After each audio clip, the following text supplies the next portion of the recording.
Hello दोस्तों, the study bye Varun channel पर आपका स्वागत है। दोस्तों, आज के इस वीडियो में हम लोग मध्यकालीन भारत के एक बहुत ही महत्वपूर्ण टॉपिक विजयनगर साम्राज्य को पढ़ने जा रहे हैं। ठीक है, इस चैप्टर में हम लोग देखेंगे कि विजयनगर साम्राज्य की स्थापना कैसे हुई, किसके द्वारा की गई और इसमें किन किन वंश का शासन हुआ है। ठीक है, उसके अलावा कौन कौन से इसके महत्वपूर्ण शासक हुए हैं, उनके बारे में हम लोग कुछ महत्वपूर्ण तथ्य को जानेंगे। तो चलिए पढ़ते हैं विजयनगर साम्राज्य। ठीक है, विजयनगर साम्राज्य की हम लोग बात करें तो इसकी स्थापना कब हुई और किसके द्वारा की गई, उसको पहले हम लोग देख लेते हैं। विजयनगर साम्राज्य की बात करें तो इसकी स्थापना 1336 ईस्वी में 1336 ईस्वी में दिल्ली के सुल्तान उस वक्त थे मोहम्मद बिन तुगलक। मोहम्मद बिन तुगलक मोहम्मद बिन तुगलक के कार्यकाल में हरिहर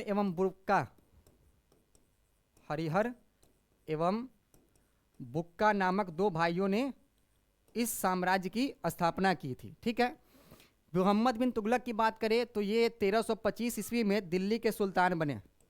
1325 से 1351 ईस्वी में। ठीक है, और इस वक्त क्या हुआ कि मोहम्मद बिन तुगलक दिल्ली सल्तनत का ऐसा शासक था जो सबसे बड़े साम्राज्य पर शासन किया था।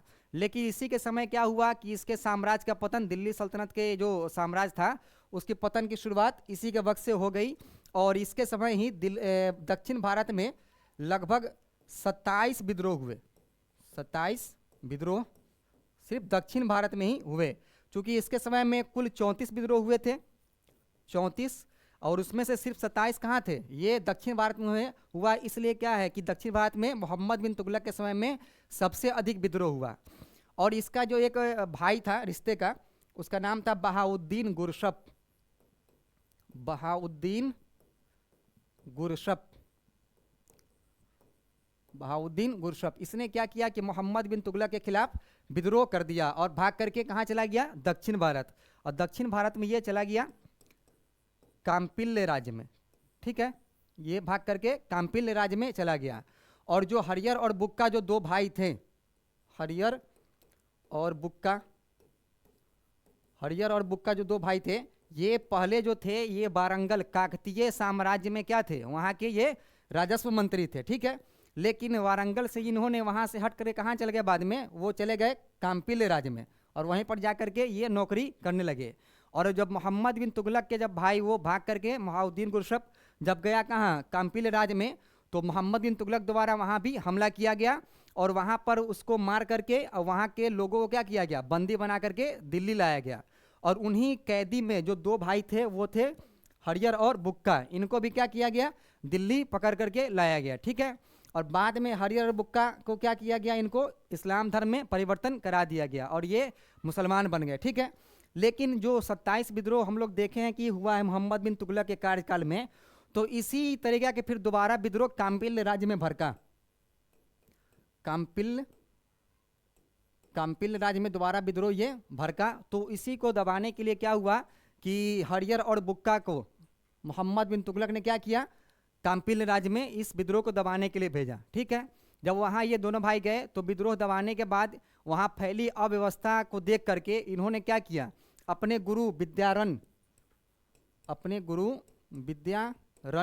ठीक है, अपने गुरु विद्यारण की से प्रभावित होकर इन्होंने क्या किया, फिर से हिंदू धर्म को अपना लिया। फिर से क्या किया, हिंदू धर्म को अपना लिया। और इन्हीं से प्रभावित होकर इसने क्या किया, तुंगभद्रा नदी के किनारे एक नए साम्राज्य जिसे विजयनगर साम्राज्य कहा जाता है कि नींव डाली। ठीक है, किसके द्वारा, हरियर और बुक्का के द्वारा विजयनगर साम्राज्य की नींव डाली गई 1336 ईस्वी में। और ये जो कार्यकाल था वो था किसका, वो था मोहम्मद बिन तुगलक का काल था। ठीक है, अब हम लोग देखते हैं, यहाँ पर लिखा गया है कि विजयनगर साम्राज्य की स्थापना मोहम्मद बिन तुगलक के कार्यकाल में 1336 ईस्वी में हरियर और बुक्का नामक दो भाइयों ने की थी। ठीक है, उसके बारे में हम लोगों ने पढ़ा। उसके बाद हरियर और बुक्का पहले कहाँ थे, वो वारंगल के काकतीय शासक प्रताप रुद्र देव द्वितीय के यहाँ क्या थे, राजस्व अधिकारी थे। लेकिन बाद में वो कहाँ चले गए, काम्पिल्य राज्य में, और वहाँ जाकर के इन्होंने वहाँ के मंत्री वहाँ जाकर के बन गए। ठीक है, लेकिन मोहम्मद तुगलक ने जब काम्पिल्य पर आक्रमण किया तब इन दोनों भाइयों को पकड़कर दिल्ली लाया गया और हरियर बुक्का को मुसलमान बना दिया गया। ठीक है, उसके बाद बात करें, धीरे धीरे क्या हुआ कि शीघ्र ही ये मोहम्मद बिन तुगलक के विश्वास पात्र बन गए तथा दूसरी बार जब काम्पिल्य में विद्रोह हो गया तब सेना के साथ मोहम्मद तुगलक ने इन दोनों भाइयों को काम्पिल्य विद्रोह दबाने के लिए भेजा। ठीक है, उसके बाद बात करें तो लेकिन वहाँ फैली अव्यवस्था का लाभ उठाकर तथा संत विद्यारण, जिसे विद्या का वन, विद्या मतलब विद्या और वन, आरण्य मतलब वन, विद्या के वन, विद्यारण्य के प्रभाव में आकर इन लोगों ने क्या किया, विजयनगर की एक स्वतंत्र राज्य की स्थापना की तथा अपने पिता संगम के नाम पर एक नए वंश संगम वंश की स्थापना की। क्या किया, एक नए वंश संगम वंश की स्थापना की। ये विजयनगर साम्राज्य का क्या था, ये पहला वंश था। और विजयनगर साम्राज्य पर कितने वंशों ने शासन किया, तो 4 वंशों ने शासन किया। पहला था संगम, दूसरा की बात करें तो सालूब वंश, ठीक है, तीसरा थे तुलुब वंश और चौथा अराविडू वंश था। ठीक है, इसके कार्यकाल की बात करें तो ये 1336 से 1485 ईस्वी तक। ठीक है, उसके बाद सालू वंश 1485 से 1504 ईस्वी तक। उसके बाद तुलुब वंश ये था 1505 ईस्वी से 1570 ईस्वी तक। और ये आखिरी में अराविडू ये 1570 ईस्वी से 1652 ईस्वी तक इसका कार्यकाल रहा। तो विजयनगर साम्राज्य पर कितने राजवंशों ने शासन किया, तो ये थे 4 वंश, कौन, संगम, सालूब, तुलुब और अराविडू। ठीक है, तो अब हम लोग पढ़ने जा रहे हैं संगम वंश। संगम वंश कब से कब तक है, तो ये है 1336 ईस्वी से 1485 ईस्वी तक इसका कार्यकाल रहा। ठीक है, इसके जो पहले शासक बने जिन्होंने स्थापना की, हरियर प्रथम क्या हुआ, इसका पहला शासक हुआ। और कार्यकाल की बात करें हरियर प्रथम का तो 1336 से 1356 ईस्वी तक इसका कार्यकाल था। ठीक है, किसका, हरियर प्रथम का। और इसने क्या किया, एक जगह है जिसका नाम है अने गोंडी, उसको क्या किया, इसने अपनी राजधानी बनाया पहले। लेकिन 7 वर्ष बाद इसकी राजधानी को हटाए कहाँ ले जाया गया, उसे ले जाया गया विजयनगर बाद में इसकी राजधानी हो गई। उसके अलावा बात करें तो इन लोगों ने क्या किया कि पैरेलल शासन चलाया। 2 राजा एक ही साथ क्या करते थे, शासन करते थे। एक था हरियर और इसका भाई दूसरा बुक्का प्रथम। ठीक है, ये दोनों भाई क्या है कि दोनों भाई एक साथ ही शासन करते थे। और बाद में जब हरियर प्रथम की मृत्यु हो गई 1356 में, तो ये बुक्का प्रथम क्या हुआ, दूसरा शासक बना संगम वंश का ये दूसरा शासक बना। ठीक है, और ये जो परंपरा थी पैरेलल हुकूमत करने की 2 शासकों द्वारा, ये कुषाण काल से लिया गया था। कुषाण काल में क्या होता था कि 2 शासक एक साथ शासन करते थे। ये परंपरा कहाँ से थी, ये कुषाण साम्राज्य से लिया गया था। जो हरियर और बुक्का दोनों भाइयों ने क्या किया, इन्होंने एक साथ ही शासन किया। लेकिन 1356 ईस्वी में बुक्का प्रथम की मृत्यु के बाद क्या हुआ कि इनका बुक्का प्रथम क्या हुआ, फिर से शासक बना। इसकी बात करें, यहाँ हम लोग देख लेते हैं कि क्या लिखा हुआ है। तो यहाँ लिखा हुआ, संगम बंधुओं ने तुंगभद्रा के दक्षिणी तट पर स्थित अने गोंडी के आमने सामने 2 नगर, एक विजयनगर मतलब जीत की नगरी और दूसरा विद्यानगर बसाया तथा यहीं 1336 ईस्वी को भगवान विरूपाक्ष, जिसे भगवान शिव कहा जाता है, उनके उपस्थिति मतलब उनको क्या साक्षी मान क्या किया, हरियर प्रथम का क्या हुआ, राज्याभिषेक हुआ 1336 में से लेकर के 1356 ईस्वी तक। राज्याभिषेक हुआ कब, हरियर प्रथम के, किसको साक्षी मानकर, तो भगवान विरूपाक्ष जिसे भगवान शिव भी कहा जाता है, उनको साक्षी मानकर इन्होंने क्या किया, राज्याभिषेक किया हरियर प्रथम ने।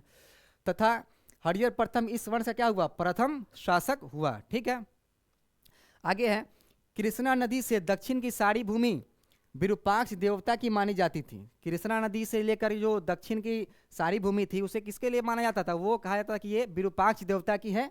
और हरियर और एवं उसके उत्तराधिकारियों ने क्या किया, उसी विरूपाक्ष देवता के अभिकर्ता या एजेंट के रूप में क्या किया, शासन भार संभाला। कभी अपने आप को राजा नहीं माना और क्या किया, हमेशा ही विरूपाक्ष देवता के अभिकर्ता या एजेंट के तौर पर क्या किया, विजयनगर के साम्राज्य को चलाया। ठीक है, आगे बात करें, इनकी जो प्रारंभिक राजधानी थी वो तुंगभद्रा नदी के दक्षिणी तट पर स्थित अनेगोंडी था तथा 7 वर्ष बाद विजयनगर को दूसरी राजधानी बनाया गया। क्या किया, पहले कौन था राजधानी, ये अनेगोंडी।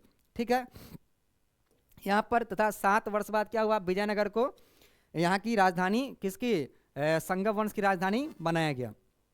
आगे है कि हरियर प्रथम के समय ही बहमनी शासक के साथ रायचूर दोआब पर कब्जा करने के लिए संघर्ष प्रारंभ हो गया। जो रायचूर दोआब है, जो कृष्णा और तुंगभद्रा के बीच का जो दोआब है, उसे क्या कहता है, रायचूर दोआब।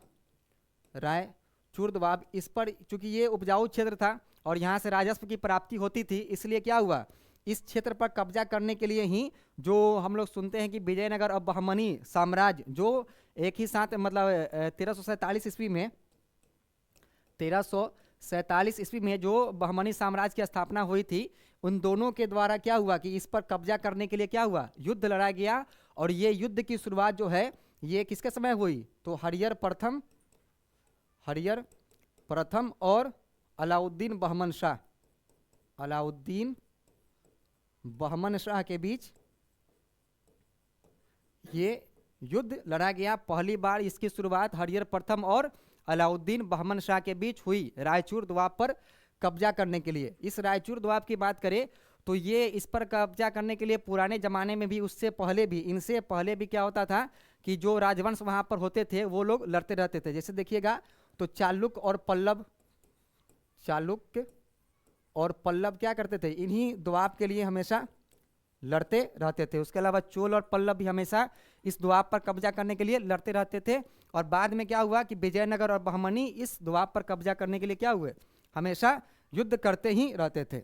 वही यहाँ पर लिखा हुआ है कि रायचूर दोआब पर कब्जा करने के लिए संघर्ष प्रारंभ किसके समय हुआ, तो हरियर प्रथम और अलाउद्दीन बहमन शाह के समय। आगे बात करें तो 1356 ईस्वी में बुक्का प्रथम की मृत्यु हो जाती है। 1356 ईस्वी में हरियर प्रथम की मृत्यु हो जाती है और उसका जो छोटा भाई है बुक्का प्रथम, ये क्या होता है, विजयनगर का राजा बनता है।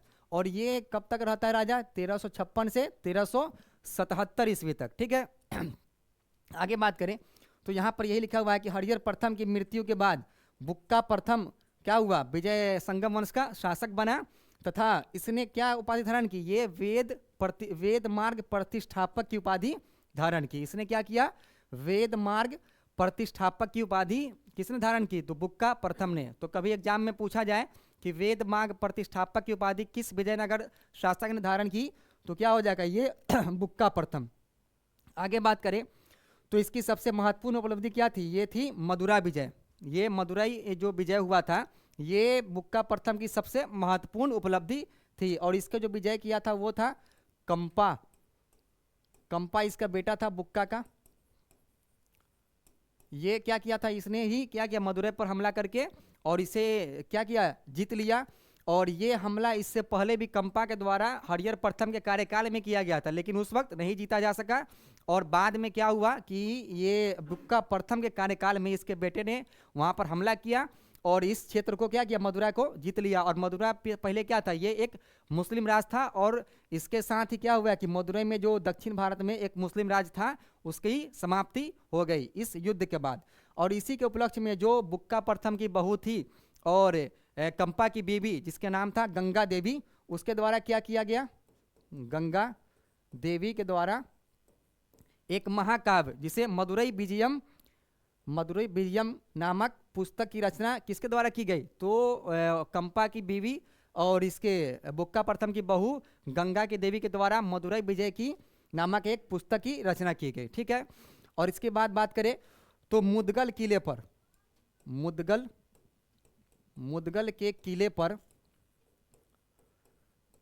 किले पर अधिकार करने के लिए ही क्या हुआ था, बुक्का प्रथम के समय जो फिरोज मोहम्मद शाह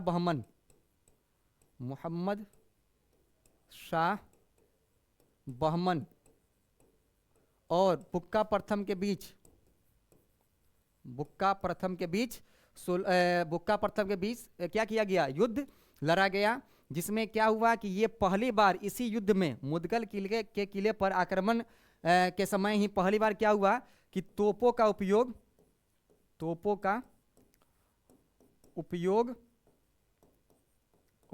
किया गया।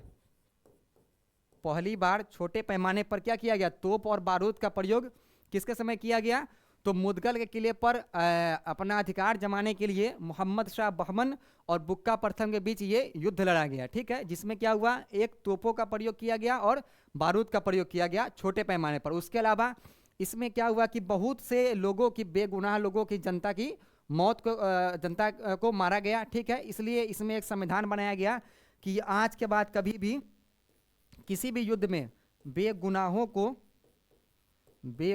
को नहीं मारा जाएगा।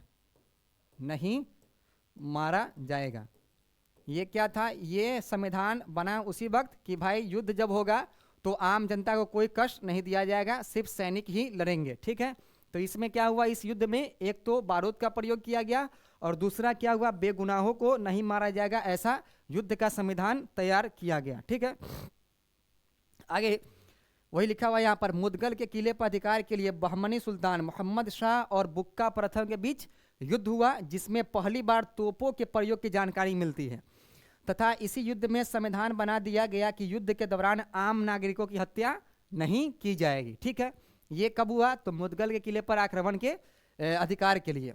आगे है, बुक्का प्रथम ने क्या किया, चीन में एक व्यापारियों का दूत मंडल भी भेजा था। इसने चीन से व्यापार करने के लिए वहाँ चीन के शासक के पास क्या किया, एक दूत मंडल भेजा था। ठीक है,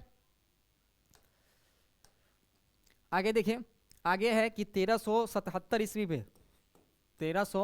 ईस्वी में बुक्का प्रथम की मृत्यु हो जाती है। उसके बाद उसका बेटा हरिहर द्वितीय क्या होता है, ये विजयनगर की गद्दी पर बैठता है, और इसके इस कार्यकाल की बात करें तो 1377 से 1404 ईस्वी तक इसका कार्यकाल है। ठीक है, इसके समय क्या हुआ कि जो इसके पूर्वज थे हरिहर प्रथम या बुक्का प्रथम, इसने क्या किया, कभी कोई महाराजा धीराज या राज परमेश्वर की उपाधि धारण नहीं की थी। इसने क्या किया था, विरूपाक्ष देवता के ही अभिकर्ता या एजेंट के तौर पर हुकूमत किया था।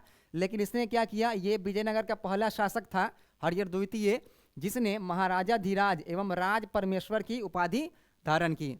तो कभी एग्जाम में पूछा जाए कि किस विजयनगर शासक ने सबसे पहले महाराजा धीराज या राज परमेश्वर की उपाधि धारण की, तो वो कौन हो जाएगा, वो हो जाएगा हरिहर द्वितीय। ठीक है, और इसकी जो एक सबसे महत्वपूर्ण उपलब्धि थी वो क्या था, तो ये बहमनी शासक से क्या था, इसने क्या किया कि बेलगांव, कर्नाटक में एक जगह है बेलगांव, और क्या किया, गोवा को बहमनी शासक से एक युद्ध में क्या किया, छीन लिया। ये सबसे महत्वपूर्ण उपलब्धि हरिहर द्वितीय के कार्यकाल की थी। उसके अलावा इसका जो एक अभिलेख मिला है, उसमें जो विद्यारण्य थे गुरु जो हरिहर और बुक्का के, उनके बारे में इसके अभिलेख में क्या कहा गया है, सर्वोच्च प्रकाश अवतार कहा गया है। इसमें इसके अभिलेखों में विद्यारण्य को क्या कहा गया है, सर्वोच्च प्रकाश का अवतार कहा गया है। आगे बात करें तो आगे बात करेंगे तो देखेंगे कि इसके बाद, इसके मृत्यु के बाद क्या होता है कि उत्तराधिकार का संघर्ष शुरू हो जाता है। वहाँ पर कि कौन राजा बने, इसके लिए विजयनगर में उत्तराधिकार का संघर्ष शुरू हो जाता है, जिसमें किसकी विजय होती है, तो वो विजय होती है देवराय प्रथम की। और ये राजा बनता है कब, ये 1406 में से लेकर के 1422 ईस्वी तक विजयनगर की गद्दी पर बैठता है। उसके अलावा इसके समय ही क्या होता है कि फिरोज शाह जो बहमन, जो उस वक्त बहमनी साम्राज्य का शासक था, उसने क्या किया, उसने रेडियो के साथ मिलकर फिरोज शाह बहमन ने क्या किया, देवराय प्रथम पर क्या किया, आक्रमण कर दिया। और एक युद्ध हुआ जिसे कहा जाता है सुनार की बेटी का युद्ध।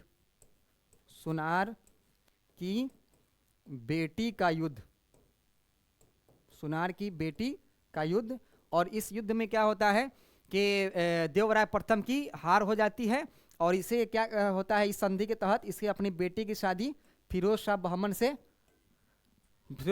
से किया करने का संधि होता है कि अपनी बेटी की शादी करके और संधि को पुख्ता किया जाए। ठीक है, तो ये था युद्ध, क्या नाम था इसका, सुनार की बेटी का युद्ध इसे कहा जाता है, जो फिरोज शाह बहमन और देवराय प्रथम के बीच लड़ा गया था। तथा इस समझौते के परिणाम स्वरूप फिरोज शाह बहमनी के साथ देवराय प्रथम ने अपनी पुत्री का विवाह विजयनगर में क्या किया, संपन्न कराया।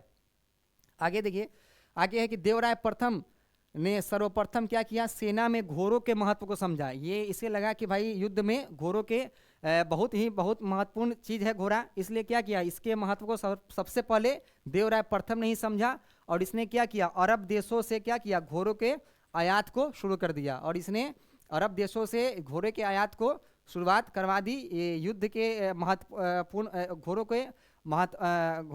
के क्या किया गया, घोड़ों के महत्व को देखते हुए।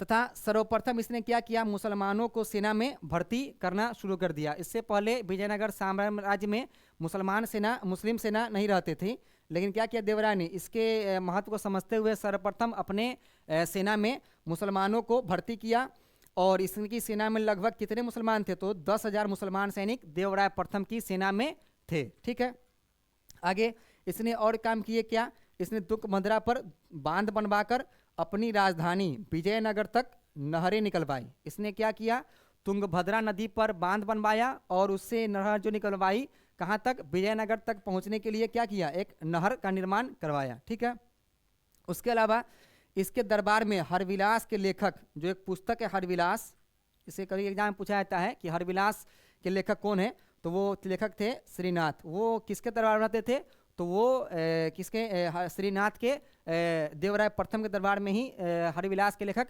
श्रीनाथ रहते थे। ठीक है, आगे बात करें तो 1422 ईस्वी में देवराय प्रथम की मृत्यु के बाद देवराय द्वितीय विजयनगर की गद्दी पर बैठता है और इसके कार्यकाल की बात करें तो 1422 से 1446 ईस्वी तक है। इसमें बात करें तो ये सबसे महान शासक था। विजयनगर में जो संगम वंश था उसका सबसे महान शासक ये सिद्ध हुआ, कौन, देवराय द्वितीय। उसके अलावा इसी के समय ही ये अब्दुल रज्जाक, फारसी यात्री अब्दुल रज्जाक विजयनगर आया था। और अब्दुल रज्जाक की बात करें तो ये खुरासान के शासक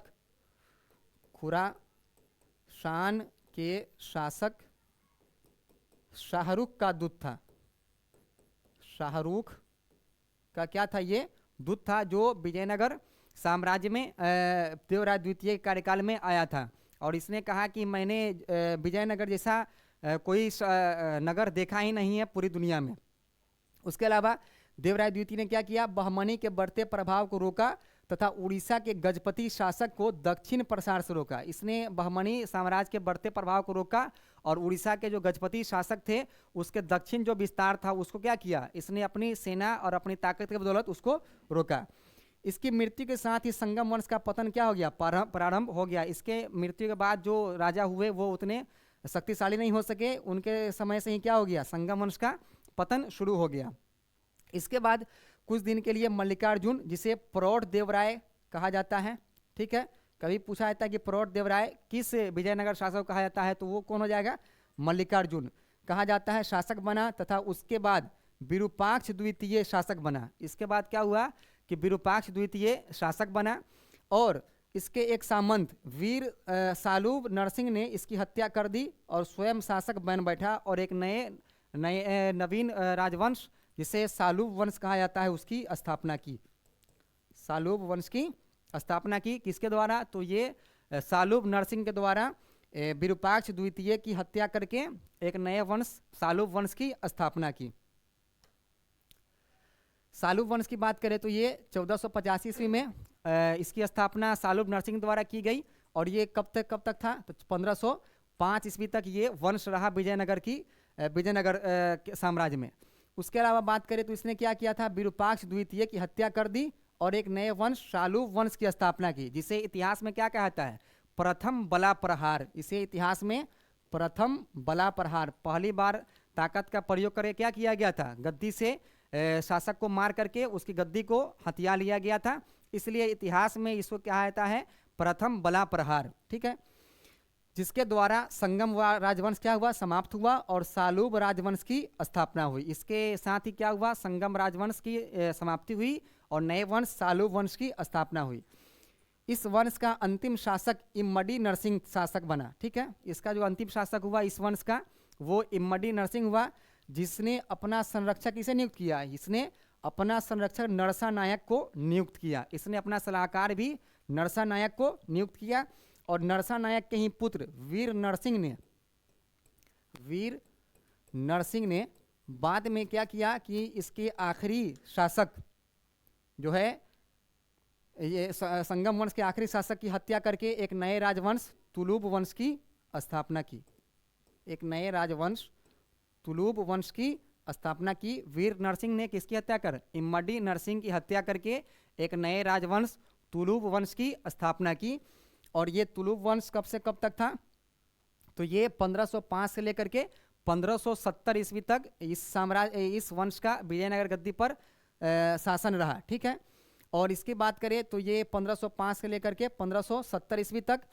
और 1505 ईस्वी में नरसा नायक के पुत्र वीर नरसिंह ने इम्मडी नरसिंह की हत्या कर एक नए वंश तुलुब वंश की स्थापना की, जिससे इतिहास में क्या कहा जाता है, द्वितीय बला प्रहार। पहला बला प्रहार कब हुआ, तो सालूब नरसिंह के द्वारा जो संगम वंश के आखिरी शासक विरूपाक्ष द्वितीय की हत्या करके नए वंश की स्थापना की गई थी, उसे क्या कहा गया, प्रथम बला प्रहार। और दूसरा बला प्रहार किसे कहा जा रहा है, जब ये वीर नरसिंह के द्वारा इम्मडी नरसिंह की हत्या करके एक नए वंश तुलुब वंश की स्थापना की जाती है, तो इसे क्या कहा जाता है, द्वितीय बला प्रहार। ठीक है, तुलुब की बात करें तो जो वीर नरसिंह के जो पितामह थे, वीर नरसिंह के जो पितामह थे, नरसिंह के पितामह, उनके नाम पर इस वंश का क्या नाम रखा गया, तुलुब वंश। ठीक है, और इसकी स्थापना किसने की, तो वीर नरसिंह ने। लेकिन वीर नरसिंह की मृत्यु कब हो गई, 1509 ईस्वी में। इसके बाद क्या हुआ कि उस गद्दी पर विजयनगर की गद्दी पर विजयनगर के सबसे महान शासक विजय कृष्णदेव राय तुलुब वंश के क्या बने, शासक बने। कब बने, तो 1509 ईस्वी में। ठीक है, विजयनगर की गद्दी पर कौन बैठे, तो तुलुब वंश में कृष्णदेव राय, जो सबसे महान सम्राट सिद्ध हुए विजयनगर के। अब विजयनगर कृष्णदेव राय के बारे में पढ़ते हैं। तो इन्होंने जब गद्दी संभाली तो कब था ये, 1509। और कब तक ये शासक रहे, तो 1529 ईस्वी तक ये शासक रहे। इनके बारे में बाबरनामा में जो बाबर ने दो राजवंशों का जिक्र किया है, उनमें उन्होंने कृष्णदेव राय को भारत का सबसे शक्तिशाली शासक बताया था। बाबर ने क्या किया था, कृष्णदेव राय को भारत का सबसे शक्तिशाली शासक बताया था। उसके अलावा कृष्णदेव राय को आंध्र भोज, अभिनव भोज, आंध्र पितामह भी कहा जाता है। इनको क्या क्या कहा जाता है, आंध्र भोज, अभिनव भोज और आंध्र पितामह भी विजयनगर कृष्णदेव राय को कहा जाता है। उसके अलावा कृष्णदेव राय ने 1512 ईस्वी में रायचूर द्वाब पर अधिकार कर लिया। इन्होंने क्या किया, जो द्वाब जिस पर विजयनगर और बहमनी के बीच संघर्ष चल रहा था, उस पर क्या किया इन्होंने, 1512 ईस्वी में अधिकार कर लिया। और इनके राजा बनते ही क्या हुआ कि जो भी उधर मुस्लिम राज्य थे, जैसे बीजापुर, गोलकुंडा, उसके अलावा बिदर, ये सब क्या किया इन्होंने, इनके खिलाफ ही षड्यंत्र रचना शुरू कर दिया। लेकिन एक युद्ध में कृष्णदेव राय ने क्या किया, इन चारों पांचों साम्राज्य को क्या किया, पराजित कर दिया। ठीक है, और कृष्णदेव राय के ने क्या किया, 1512 ईस्वी में रायचूर द्वाब पर अधिकार कर लिया। कृष्णदेव राय के दरबार में तेलुगु साहित्य के 8 सर्वश्रेष्ठ कवि रहते थे। इनके दरबार में क्या था, तेलुगु साहित्य के जो 8 सबसे मशहूर कवि थे, वो कृष्णदेव राय के दरबार में ही रहते थे। और इनको क्या कहा जाता था, अष्टदिग्गज कहा जाता था। इनको क्या कहा जाता था, अष्टदिग्गज। इनमें एक अलसानी पेड्डाना थे, अलसानी पेड्डाना क्या थे, इनके ही अष्टदिग्गज में ये एक शामिल थे। इन्हें ये आंध्र भोज कवि कहते थे। आंध्र भोज कवि की उपाधि से कृष्णदेव राय ने सम्मानित किया था। उसके अलावा इनके अष्टदिग्गज के दरबार में अष्टदिग्गज में एक तेनाली राम थे। ये तेनाली गांव के रहने वाले थे, इसलिए इनके नाम में तेनाली राम लग गया। ठीक है, ये भी इनके ही दरबार में रहते थे। उसके अलावा कृष्णदेव राय के कार्यकाल को तेलुगु साहित्य का क्लासिकल युग कहा जाता है। कृष्णदेव राय के दरबार को क्या कहा जाता है, तेलुगु साहित्य का क्लासिकल युग कहा जाता है, क्योंकि इनके समय में तेलुगु भाषा का बहुत अधिक विकास हुआ था और उनके अलावा बहुत सी किताबों की रचना तेलुगु भाषा में की गई थी। इन्होंने स्वयं तेलुगु ग्रंथ क्या किया था, इन्होंने एक स्वयं तेलुगु ग्रंथ जिसका नाम था अमुक्त माल्यद, अमुक्त माल्यद की रचना की थी। इनके द्वारा एक पुस्तक लिखा गया जिसका नाम क्या था, अमुक्त माल्यद, ठीक है। उसके अलावा तथा इसमें वह लिखते हैं कि मुकुटधारी राजा को सदा क्या करना चाहिए, सदा धर्म पर दृष्टि रखते हुए ही शासन करना चाहिए। जो राजा है उन्हें क्या करना चाहिए, सदा धर्म पर दृष्टि रखते हुए ही क्या करना चाहिए, शासन करना चाहिए। उसके अलावा यहाँ पर कृष्णदेव राय महान ने एक बहुत ही महान भवन निर्माता भी थे। उन्होंने विजयनगर में भव्य राम मंदिर तथा 1000 मंदिर, जिसमें 1000 खंभों वाला मंदिर कहा जाता है, उसका निर्माण करवाया था। तथा अपनी माँ की याद में इन्होंने क्या किया, एक नागलपुर नामक शहर की स्थापना की। इन्होंने क्या किया, नागलपुर नामक एक नए शहर की स्थापना की, किसकी याद में, तो अपनी माँ की याद में, ठीक है। उसके अलावा कृष्णदेव राय के समय ही पुर्तगाली यात्री डोमिंगो पायस तथा बारबोसा कहाँ आया था, विजयनगर साम्राज्य में आया था, यानी भारत आया था। कौन कौन, तो डोमिंगो पायस तथा बारबोसा, ये कहाँ का रहने वाला था, तो ये पुर्तगाली यात्री था। और कहाँ आया था ये, विजयनगर साम्राज्य में, किसके कार्यकाल में, तो कृष्णदेव राय के कार्यकाल में आया था। उसके अलावा कृष्णदेव राय ने संपूर्ण साम्राज्य से विवाह कर समाप्त कर दिया। इन्होंने क्या किया, जो उस वक्त शादी करने पर टैक्स लगता था उसको क्या किया, इन्होंने ख़त्म कर दिया। इनसे पहले वीर नरसिंह जो थे, नरसिंह, वो भी क्या किए थे, कुछ क्षेत्रों में विवाह कर को समाप्त कर दिए थे। लेकिन इन्होंने क्या किया, कृष्णदेव राय ने पूरे साम्राज्य से ही विवाह कर को समाप्त कर दिया तथा विधवा से विवाह करने वालों को विवाह कर से मुक्त कर दिया गया। विधवा से जो विवाह करता था उसको भी क्या किया गया, विधवा कर से मुक्त कर दिया गया। ये थे कृष्णदेव राय के बारे में कुछ महत्वपूर्ण तथ्य। इसके बाद बात करें तो कृष्णदेव राय की मृत्यु के बाद 1529 ईस्वी में इनका जो एक चचेरा भाई था, उनका नाम था अच्युत राय। अच्युत राय ये क्या हुए, विजयनगर के शासक बने।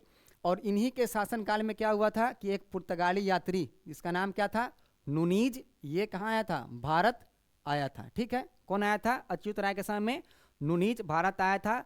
और इसने ही अपनी किताब में लिखा है कि वीर नरसिंह ने अपने सौतेले भाई कृष्णदेव राय को क्या किया था, आंख निकालने के लिए कहा कि भाई इसके कृष्णदेव राय को मार करके इनको अंधा कर दिया जाए। इसी के किताब में लिखा मिलता है, नुनीज के किताब में। उसके बाद क्या हुआ कि 1543 ईस्वी में सदाशिव राय शासक बना, लेकिन वास्तविक सत्ता का प्रयोग कौन कर रहा था, ये कृष्णदेव राय के एक दामाद थे राम राय, इनके द्वारा ही क्या किया गया। सदाशिव राय के शासक बनने के बाद सारी वास्तविक सत्ता जो थी किनके पास था, ये राम राय के पास ही था। इनके द्वारा ही क्या किया था, सत्ता का प्रयोग किया जाता था। और ये जो राम राय थे, राम राय ये क्या, इन्होंने सोचा कि भाई जो मुस्लिम राज्य है 5, गोलकुंडा, बिदर, बरार, उसके अलावा बीजापुर या अहमदनगर, इन सबको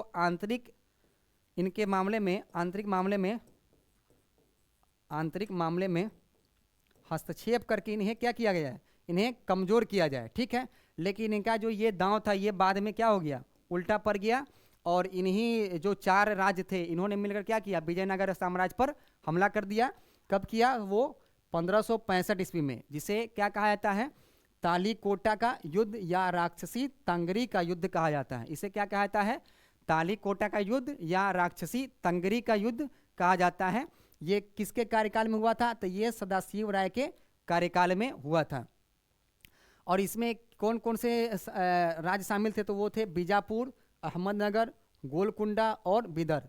ये 4 राज्य शामिल थे, एक साथ विजयनगर के खिलाफ लड़े थे। लेकिन इसमें जो शामिल नहीं था तो वो कौन था, तो वो बरार इसमें शामिल नहीं था। जो 5 मुस्लिम राज्य थे उनमें कौन शामिल नहीं था, वो बरार इसमें शामिल नहीं था। और इसी युद्ध के बाद क्या होता है कि विजयनगर का साम्राज्य का पतन होना शुरू हो जाता है, ठीक है। इसके बाद जो एक आखिरी वंश है इसका, जो अराविडू, जो 1570 से 1652 ईस्वी तक था, ठीक है, विजयनगर में, उसके बारे में पढ़ लेते हैं। तो इसकी जो स्थापना जो है किसके द्वारा की गई थी, वो तिरुमल के द्वारा 1570 ईस्वी में की गई थी। अराविडू वंश की जो विजयनगर का आखिरी वंश था। उसके अलावा इसने राजधानी कहाँ बनाया, तो राजधानी इसने पेनुगोंड को बनाया। इसने राजधानी किसे बनाया, तो पेनुगोंड को अपनी राजधानी बनाया। ठीक है। और एक नए वंश अराविडु वंश की स्थापना की। जो विजयनगर क्या था, ये आखिरी वंश था, ठीक है। इसके बाद ही क्या होता है, धीरे धीरे विजयनगर साम्राज्य का अंत हो जाता है, ठीक है। तो आज हम लोगों ने विजयनगर साम्राज्य के बारे में पढ़ा है और इसके कुछ महत्वपूर्ण तथ्यों को आगे के वीडियो में हम लोग और भी किसी महत्वपूर्ण टॉपिक को पढ़ेंगे। बहुत बहुत शुक्रिया।